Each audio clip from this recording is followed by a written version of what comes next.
Good evening, everyone. I'm Will Gamble. I'm the head of legal for our public sector group. We shouldn't read anything in that a lawyer is moderating the panel here.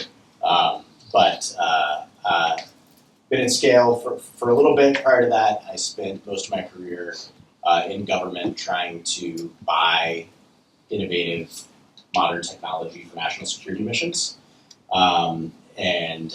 So, I know we've got a lot of government folks in the audience, and so I've spent a lot of time, helping to, run through the acquisition process and, run into all those walls. And, I know that with AI, it's in the last 18 or so months, things have gotten, it's really part of the zeitgeist, part of popular culture. Everyone now has access to an LLM. I think as a technology, though, it's really been around for decades. And the government, frankly, has been using it for decades in different ways. But I think, with the advent of LLMs and all that, I think people are, at the same time, thinking about it a little bit more seriously and also wondering, how is the technology that we're seeing today different from what we've seen in the past? And, what do I need to be thinking about if I want to implement some of these modern technologies at my organization or at my agency? So that's kind of what we're going to cover. I want to start off by introducing everyone. First, we have Dr. Jane Pinelis, who's the Chief Engineer at the Applied Information Sciences Branch at Johns Hopkins Applied Physics Laboratory. She leads a diverse team of testers and analysts in a rigorous test and evaluation team for the Joint AI Center as part of the DoD, as well as the development of specific test and evaluation products and standards that support AI systems at the DoD. We have Eleanor Runde, who's a policy advisor with the Office of the Secretary at the Department of Commerce. She's an advisor on AI policy, and her portfolio covers the United States AI Safety Institute, as well as the department's tasking under the President's AI Executive Order and other issues related to artificial intelligence. And last but not least is Dr. Benjamin Jensen, who's a senior fellow for future war gaming and strategy at the Center for Strategic International Studies. He's also a professor of strategic studies at the Marine Corps University School of Advanced Warfighting. And he spent the last decade researching the changing character of political violence, technology, and strategy. He's worked with DARPA, the Marine Corps, NATO, was active duty U.S. Army, and is currently still a reservist, something we have in common. Outside the traditional defense and security issues, he's supported issues of economic community in West African states, developing a human security framework and red team manual for early warning analysts and development practitioners, the author of several books, was most recently a senior research director and the author of the U.S. Cyberspace Solarium Commission. So with that, I wanted to kick off the conversation with a discussion to a question for all of you, which is, how are you thinking about AI safety? How do you ensure it's safe? And what are the considerations if you were wanting to implement the technology, or the considerations that you use in your day-to-day work related to AI, and how you think about using it safely? So I can kick it off if that's okay. I think when it comes to safety, you have to think about who your stakeholder is and what safety means to them, right? So if you think of a warfighter, what does safety mean to them? We tend to think of safety as not causing extra harm. I would argue that effectiveness is also part of safety, right? You think of rifles that used to jam in Vietnam, right, because they were never tested in human conditions, ultimately made people unsafe, even though technically they weren't unsafe by a traditional definition. Certainly effectiveness is a big part of it, but also robustness, both to natural perturbations and to adversarial, as we just talked at length. And of course, with AI, there are all kinds of surfaces that we should test, including but not limited to physical security, cybersecurity, and adversarial AI. I think we tend to adversarial AI is very exciting, so we tend to focus on that and forget about cyber, even though AI is still software, right, at heart. So there's that, and then there's, of course, safety with regards to the DoD AI ethical principles, right? So there are things like traceability, for instance, right? Do the right people have access to the right information at the right time? Have you instrumented the system to record the kind of information that you'll need in case something happens, to go back to and analyze what happened so you can make it safer later? We can talk about bias, right? Depending on the application of the system, some bias is desirable. If you are designing a system that will operate in the desert, absolutely bias it to perform well in the desert. If you're designing an AI system that will have implications for human promotions, it's a very different level of bias that all of a sudden you're very concerned about. Of course, there are things like updating in the field, right? I think realistically, we don't talk enough about testing for adaptability and updates. As soon as you're finished training a system and it encounters new data in the field, it was basically not trained to perform there, I think. And so figuring out how to evaluate model competency on where it's performing currently and how to make the human aware is part of safety, which leads me to my next point, which is evaluating models together with humans, right? We just talked about this at length. The idea that the human is ultimately, at least partially responsible for the way that the system will accomplish its goals. So many different dimensions there, but all should be scaled to the problem at hand and to the stakeholder of that safety, right? One of the things that we tend to do is talk about AI, or even a specific part of AI, like large language models, as if it exists by itself. But by divorcing it from context, I think we're doing a real disservice. We're not going to test an AI chatbot at the same level that we will test an AI-powered nuclear launcher. Definitely safety is defined with respect to the stakeholder and in context of its operations. I can talk more about wars. You talk about commerce? Great, Okay. sure. So I want to pick up on one thing you said and really frame this around three things: people, data logs, and infrastructure. And I say this because war is fundamentally a complex system. Because it's a complex system, and even the thought of war, let's get weird for a second, is itself a complex system and interactive. So it creates anticipation cycles that are fundamentally unpredictable. This means it's subject to emergent properties. Why is that important? Because you can have an exquisite model that is safe by every definition, and you give it to a confused person, a scared person, or dare we say it, an ignorant person, and it will still be subject to flawed outcomes, or outcomes you couldn't possibly predict, or even more interesting, outcomes that you think are flawed that turn out to be productive. So I am a big believer that most of the discussions around AI safety I find fundamentally uninteresting because they don't take people and complexity seriously.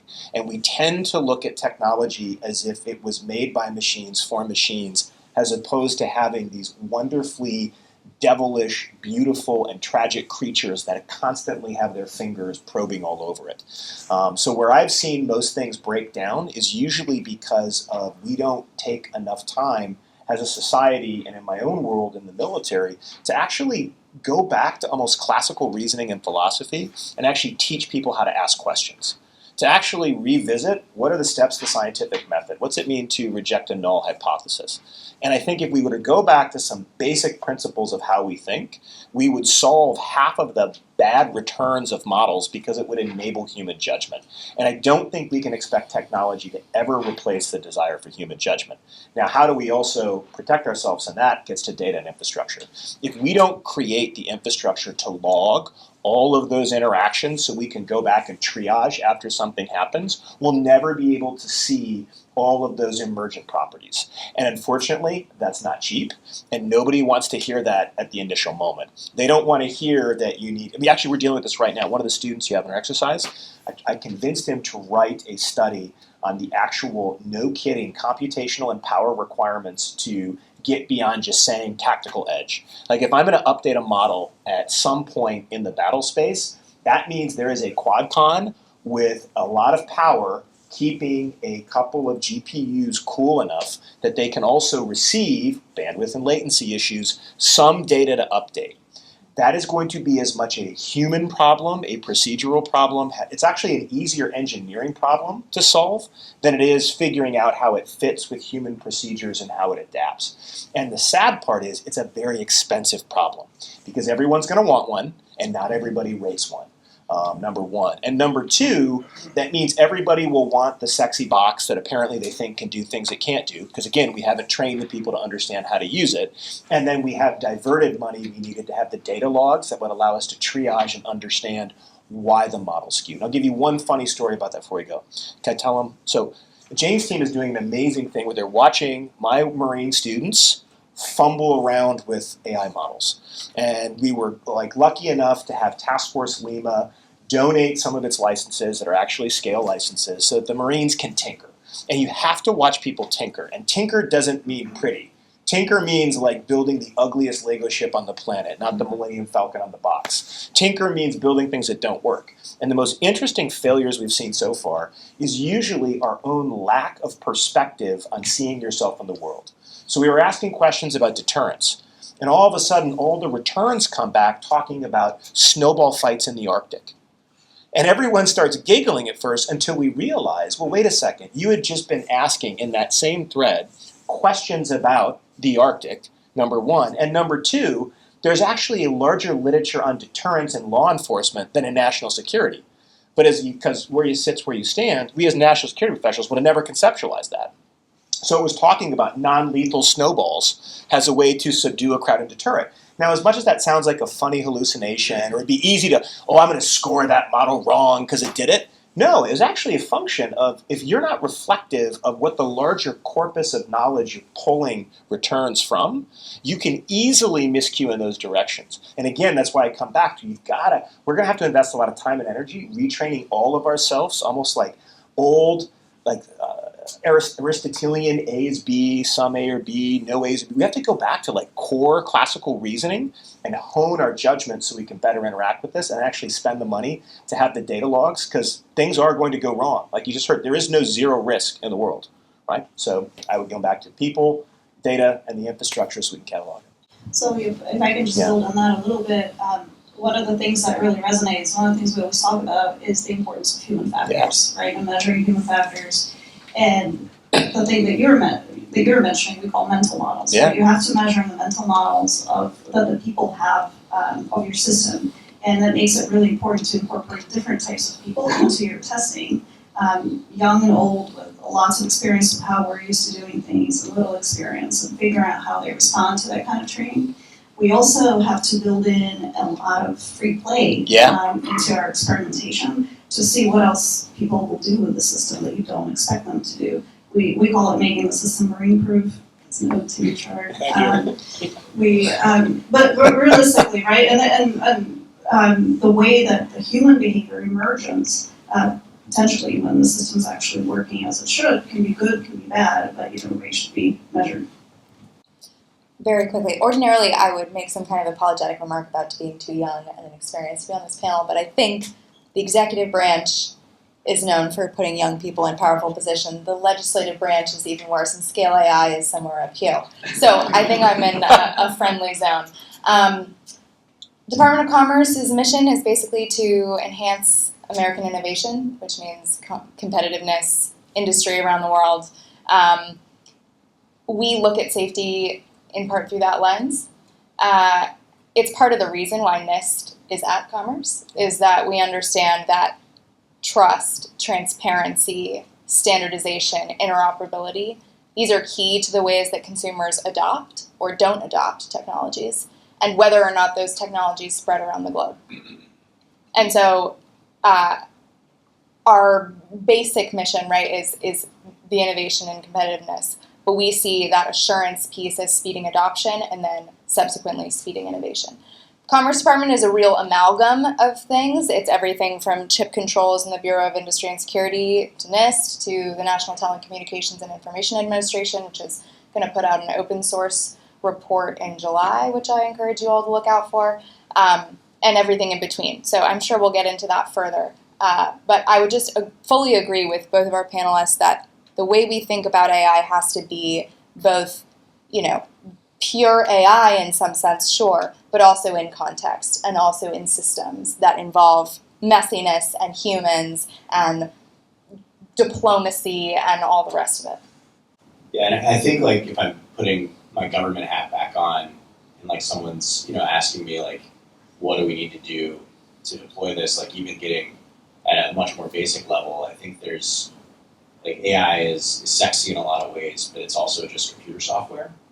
And like we need to remember that we need to treat it like computer software. I don't know if like you all have any thoughts on that, but I think a lot when I'm talking to people and they think about like, oh, it can do all these amazing things. Maybe that means it's also dangerous and it's going to become Skynet or something. But like it is both exquisite and amazing, but also very dumb in the fact that it is just computer software. And like how does that kind of drive the way that you teach others, talk about it, regulate it? Open question. Yeah, I actually think the quote-unquote sexier or more alluring a technology is, the more dangerous it becomes. And I've watched this in the AI space for a while. Do you remember Singularity University? We had a huge issue a couple years ago where every GO was going to this place called Singularity University. And they were being utterly lied to and whispered to that AGI was right around the corner. And if you've ever watched this before, the same people who talk about AGI this way keep changing their forecasts about every 5 to 15 years. And the problem with that was that meant every general officer who was usually, unfortunately there was still a culture where it was more, I wanted to act more like Clint Eastwood than act like in Gran Torino, than act like John Nash in A Beautiful Mind, right? I didn't, the thinking and creativity wasn't as prized as much as machismo. And so when you take a bunch of macho boomers and you send them to a university that's a quote unquote university that specializes in lying about technology, horrible things can happen. Meaning they come back with unrealistic expectations, and when they have unrealistic expectations, all of the gears of government start to grind to a halt. They ask for the wrong things, it creates bureaucratic infighting, it creates slowdown. So I think I'm a little worried about that right now. I think the idea that every other person will all of a sudden go use Gemini or ChatGPT and they'll ask a question and they'll get an answer that's really in the first standard deviation, it's not novel, but they'll assume that they've all of a sudden discovered magic, is actually dangerous for how well we can develop this technology, because it's going to create unrealistic expectations. And the last thing a bureaucrat likes is unrealistic expectations. And so now you have this fundamental mismatch that'll play outside of government. So I think we need to make it more about, hey, this is just math. This is not magic. And math has been around for a long time. So let's just talk about the math. Let's keep it simple. Let's solve small, simple problems first. And then we can build up or scale up for you all. But that, I worry too much that the expectations are so high that it's actually we're going to end up in another AI winter and not even realize that it's already cold outside. I'm happy to jump in.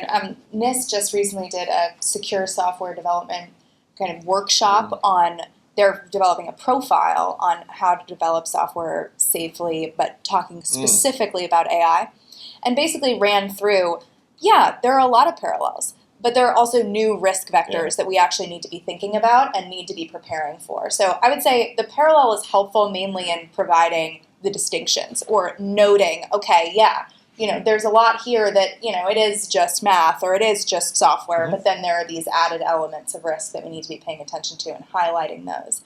I think there's also a lot on the innovation and benefit side that makes software a potentially useful parallel on the open source side, right? Encouraging innovation. Maybe there's a lot to be done in crowdsourcing and debugging and that kind of thing. Or maybe we'll find out actually because of the nature of models or because of the incentives that are at play in the overall system, the debugging isn't happening in the way that we thought, or the safety research is actually happening behind closed doors more than outside. So I think in a sense, this is an open question still and may remain an open question for a while as we gather more information about the incentives of all the players in the ecosystem. So I think when we talk about AI as software, exactly as you said, there's some really good things about that in that we shouldn't scare ourselves to say that this is something so new that we just have no idea what to do.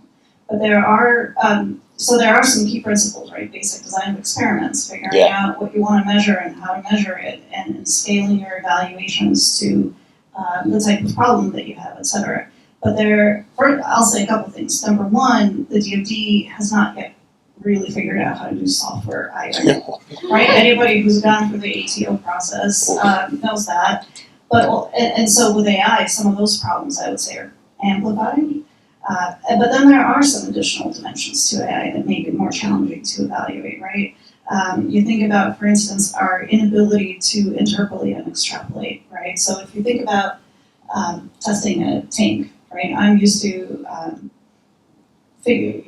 somewhere out there's an engineer that knows exactly how the tank works, right? And so I know what factors matter to its performance, and I can design an experiment to test it on different terrains, and when it's light outside and dark outside, and different types of targets, etc. And I don't have to test it everywhere because I have that engineer who knows exactly how it works, and because there's physics involved.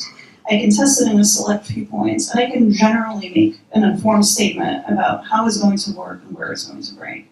With AI, we don't have that luxury, right? It's designed to be kind of superhuman, and fundamentally, we don't understand how a lot of it works. It lacks that kind of clarity and transparency. And I'm the first to say that transparency is not needed, right? I use Google Maps to get here. I have no idea how it works. I trust it unconditionally, except if it tries to drive me into a lake. But I will say that some idea of the factors that affect performance, we still don't know what those are. We know what factors would affect a human performance of that task, and they probably matter to AI as well. But we can't design these well-informed experiments, and we certainly cannot interpolate between test points or extrapolate beyond them, right? So that presents a challenge. That also necessitates that testing shifts left and right at the same time. So the department has been trying to shift left for a long time, saying that testers need to be involved earlier in the process, right? Because for hardware problems, it was okay to kind of test at the end. But then with AI, if you do that, you don't give yourself enough time to localize or diagnose or fix problems. And that presents a challenge when there are departments, right? Big departments in the DoD that are organized around this very linear testing structure. And so that's shifting left, that presents a problem. Shifting right is something that the department is really not used to, right? Again, I test a tank, I conclude the tank is good enough, I deploy a tank, I never worry about the tank again. These are systems that, as soon as they get to their destination, are likely to need an update, right? An update that is rapid, an update that is informed by whatever data they collect out in the field that day, et cetera, et cetera. And so coming up with infrastructure and processes for that kind of updates and shifting testing to the right, as well as keeping it on the left. Frankly, figuring out the funding for that, the infrastructure for that, whose responsibility that is. I think these are all still unknown. Thanks. I think I'll jump now to sort of a specific question, focused on each of your area of expertise.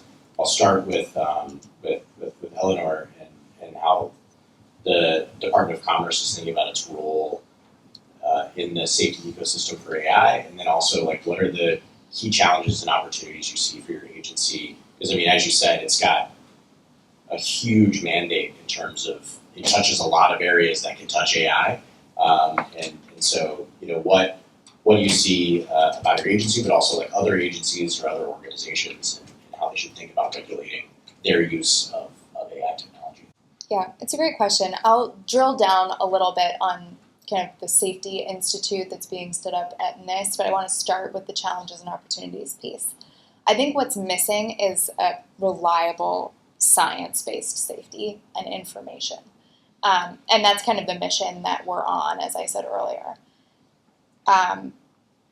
Let's say you're a company and you go out to an evaluator and you get your model tested for X, and then you get a score back and it says 8 out of 10. And you're like, yeah, 8 out of 10. And then you're like, what does that even mean? What does it mean to get an 8 out of 10? What kind of actions does that require you or promote you to do? I think people are having trouble translating. Not only do they not know what tests to run or what's important to look out for, but they don't know what to do when they get some kind of data back. In part because they might not have the expertise, but also because they aren't getting guidance that's based on something that's reliable, that's reproducible. So the Safety Institute's role in that is basically, in part, is to convene and coordinate research is to get together basically a sandbox of researchers, civil society, academia, industry, all in one room to say, here's how we do it, here's how you do it, here's maybe where we can come together on this test or that test and share information and best practices. And then at the same time be running on the internal side. That's through the consortium, which is like a big public-private partnership with more than 200 entities in it that we're very excited to have stood up. Johns Hopkins is part of it. And then the internal team is really going to be running sort of direct evaluations and testing those out, building out really a U.S. government capacity so that, you know, the most impactful models, we can be a part of actually directly testing them or potentially spot checking other people's tests where that's necessary, or taking a look at models that are developed and deployed inside the U.S. government and saying, go for it or hold off. And then hopefully informing basically future action, right, by consumers who want to say, is this toaster going to blow up? You know, with AI, you can't tell. Or for industry, that it's trying to make really responsible decisions, or for regulators, eventually, if we get there. So that's kind of the broad sweep, and that's just the Safety Institute, but I won't get into the rest of Commerce's work. Thanks. Dr. Jensen, I know you've been doing a lot of really cool stuff with LLMs around wargaming. And can you talk a little bit about, you know, how you're using LLMs in that, but also like how you think about issues around trust and safety in your use of that? Sure. First, again, my perspective on this is less about how accurate the LLM's response generation is and more on the mental model, the way the person uses it. So the toaster will blow up if it turns out someone sticks dynamite in, but what test and evaluation would ever thought someone would be dumb enough to stick a bunch of dynamite in a toaster? Well, those are the people I deal with. They either sinisterly want to intentionally blow it up, or they just say, what the hell, why not? And they go for it. So I think part of it, I'm framing this before I answer it directly. It has to be, we have to find a way to almost make federated networks like this institute, because it has to be testing in the wild and this constant iteration. And that's where DoD really struggles. We want to go to a test range. We have clear definitions of a TRL level. We design a test. It meets it or it doesn't meet it. We increase the TRL level. We pat ourselves on the back. Maybe we transition it. I can't even imagine the number of amazing technology that's just sitting untransitioned at lower TRL levels out there, by the way.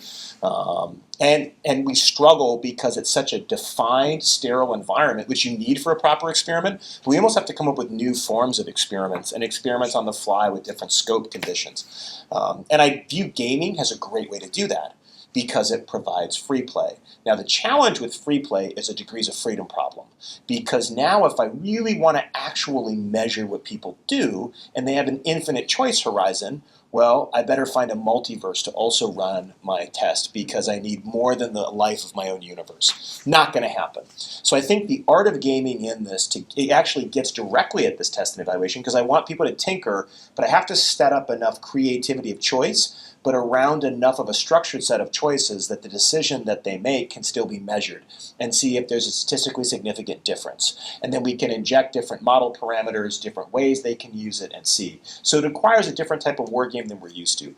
DC is built upon really boring, week-long war games where everybody shows up to get read on for day one, and usually by about day two, people are getting creative with the excuses on why they can't stay till day three. And usually by day 4 and 5, you have people who just don't want to go back to a shitty job in the Pentagon. And they're big, they're expensive, and they're really dull. And so I think that model of wargaming means you can't have enough observations to do measurable tests. And usually the games are so big and over-designed, they don't give you interesting outcomes. So the first design rule when you use this stuff is picking the fewest number of choices to create the maximum amount of creative outcomes that still can be measured. It becomes really difficult to do. There's a certain almost like Japanese aesthetic of simplicity in it, of how do I get this elegant, simple design with the fewest possible colors or shapes that actually bring something out. And then when you're talking about strategy and war-making decision, it's really hard to do. So what we tend to do is design games that can be done in less than 2 hours. And then number 2, that actually allow us to do randomized controlled tests. that I can randomly distribute people into different game packets without them knowing that they're actually with a different game packet. And then start to do funky things where it's not the game packet that's different, it's whether or not they're interacting with a particular LLM and a data set that we've already built.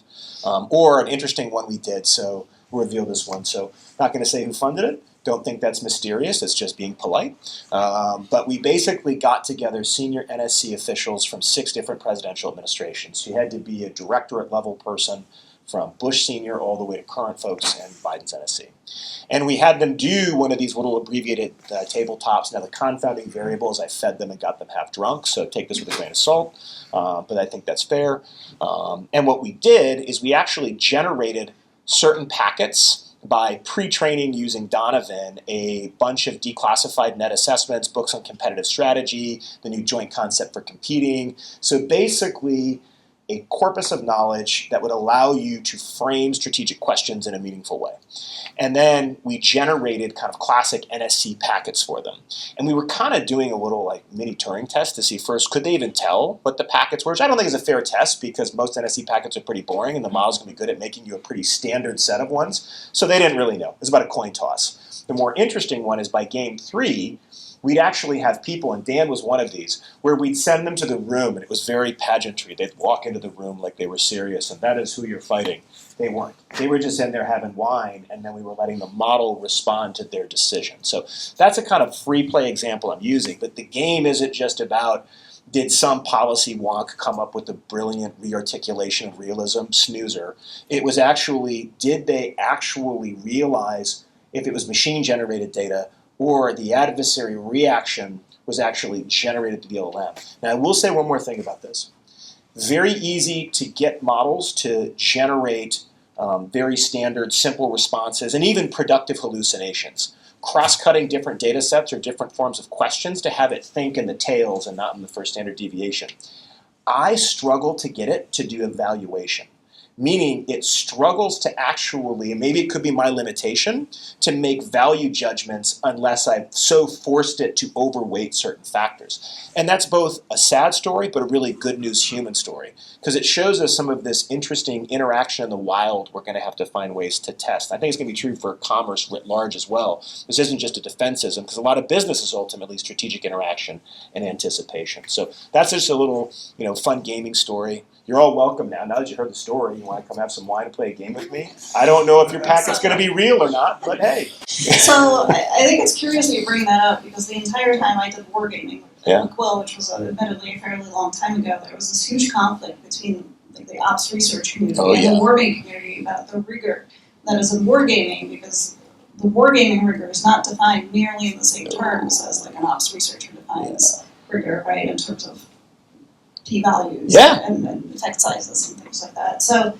it's interesting that now those two are converging, but I think it speaks to a couple of really important things. Number one, AI assurance goes well beyond traditional test and evaluation, right? And the kind of convincing arguments that you have to make that your technology is trustworthy, it should be substantiated by some test and evaluation, but that is so not the only thing that you should be doing. There's a lot of logical arguments that come into it as well, and just observation and things like that. Number two, I think you have to be a lot more risk accepting if you're going to field AI, and that's just the bottom line. And we can quantify risks, to death, but we're still going to have to actually get away from the idea that that we can quantify it completely somehow and go into a completely eyes open.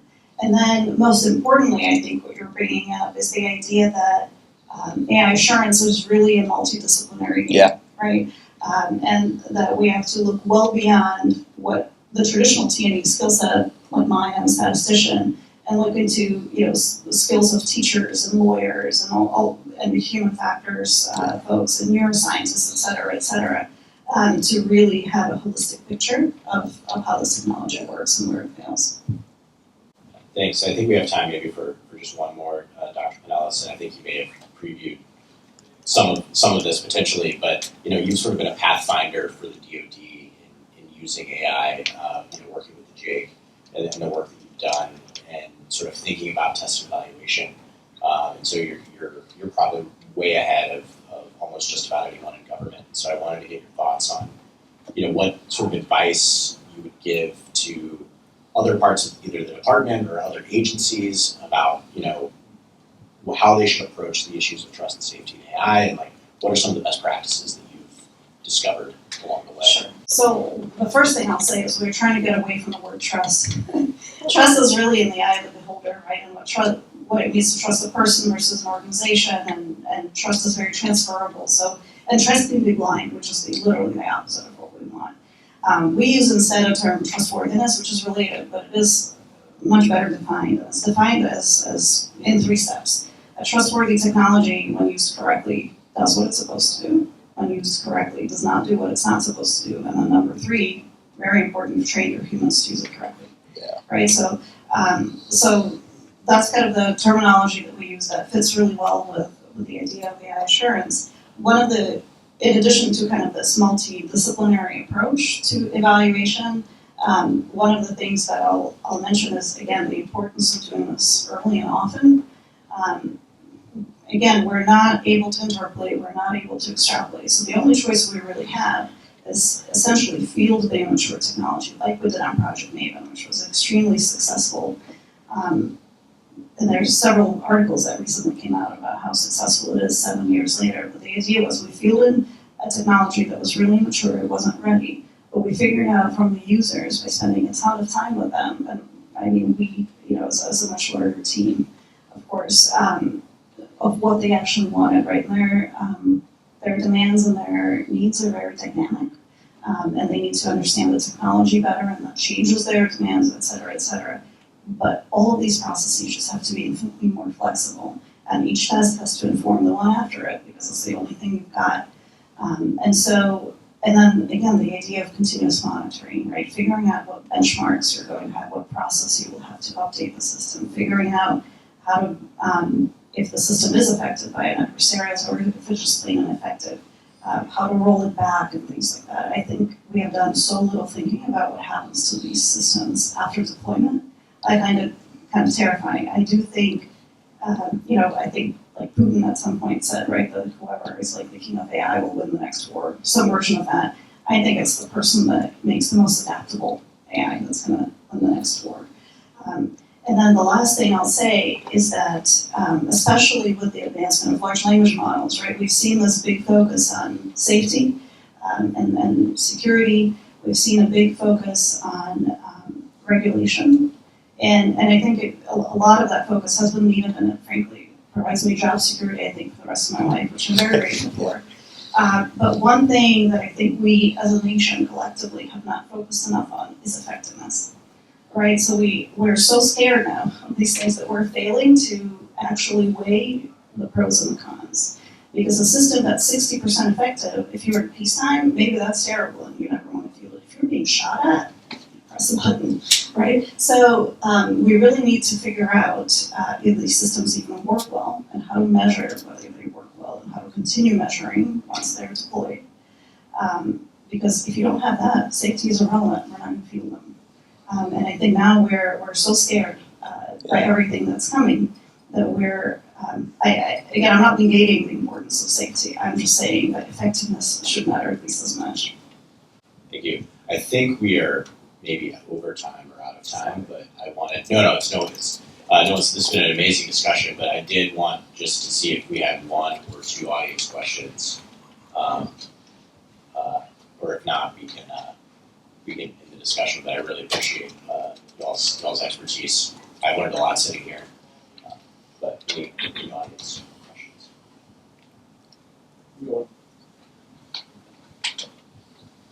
I can just give it 2 mics. Yeah, the mics are all over the place. Thank you all for your time tonight. Really appreciate it. My name is Raleigh. Mostly to you, Dr. Jensen. And to all of y'all, I guess we're talking about cyberspace a little bit as well. I know you were lead pin on the Solarium. I know a lot goes into that. But I know part of one of the outcomes was that y'all suggested that the kind of space infrastructure would be like the next addition to our critical infrastructure list. I'm curious, are y'all in the realm of like safety? Are you thinking about AI companies and AI systems as being maybe a new frontier to add to that list of like critical infrastructure? My heart's going pitter-patter. So first, just to let everyone know a dirty DC secret, lead pen usually means lead punching bag.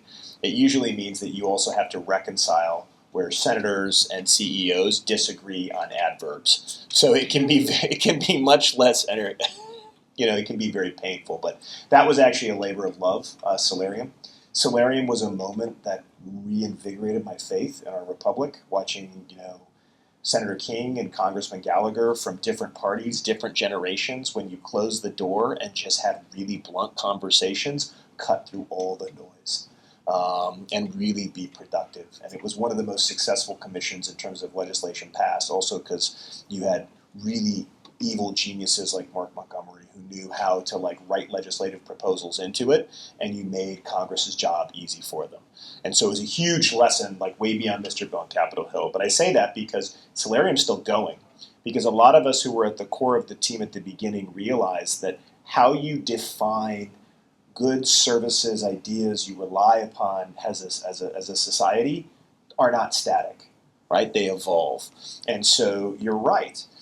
As we begin to each use higher processors in our phones or in data centers that are running applications that whether we think we rely upon them or not, whatever. Yeah, I guarantee you there's a secret Amish chatbot somewhere, right? Everyone is using it. And I say that because it means you all see it when you fly into Dulles, the endless amount of construction of data centers, and they are much more vulnerable than we talk about. We've run war games on that, I won't say for who. But what a brilliant target early in a war. We realized quickly that sinister people want to stop the ability of your model to update. And it's actually an amazing escalatory move because I've maybe killed the janitor and a few people on the night staff. I haven't killed large numbers of citizens or large service numbers, but I've now also injected doubt in the ability of your military to perform as effectively as you thought as an intermediate conventional deterrent step. I say that because that discussion was even happening back then. And thinking about what is modern critical infrastructure, how important critical infrastructure is, why critical infrastructure, and I actually applaud President Biden. I think they've done a lot more to put critical infrastructure as part of foreign policy than they get credit for, partially because they keep changing the name, which is horrible branding. I don't even know what it is. I know it was Build Back Better World. I think it's PGII now. I still think it might change again, but it's a brilliant infrastructure program to think about how we connect to the world. The missing element now is how we secure those nodes. So I do think we thought about that then. I'm not saying we're prescient. I'm just saying we often had really blunt conversations about what do you owe your citizens? What do you need as a society? And as that evolves, how do you secure it? Because increasingly, sadly, in the Cold War, we evolved past counter-value targeting to be counter-force targeting as things became more precise. And we even had fascinating legal debates about nuclear arms and what you could and could attack. We almost need to bring that back and need to have real discussions about data, and attacking someone's data has maybe a new forms of an arms control regime, and also can or should you attack a data center or critical infrastructure in the early stages. I think there's entirely not just securing it, I think we need to create entirely new arms control regimes around it to really get after this. I'll just jump on that and say I think, a robust and secure supply both of AI and its components and the infrastructure that it's built on is essential. I think the president's executive order recognizes that.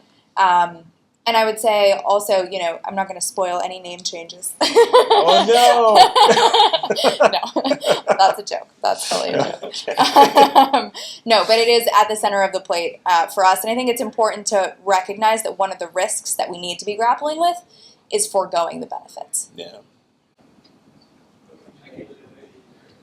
All right. Well, I think we're good to go to wrap up here. Thank you, everyone, for attending the event, and go out and enjoy the rest of the food and some drink. And thank you.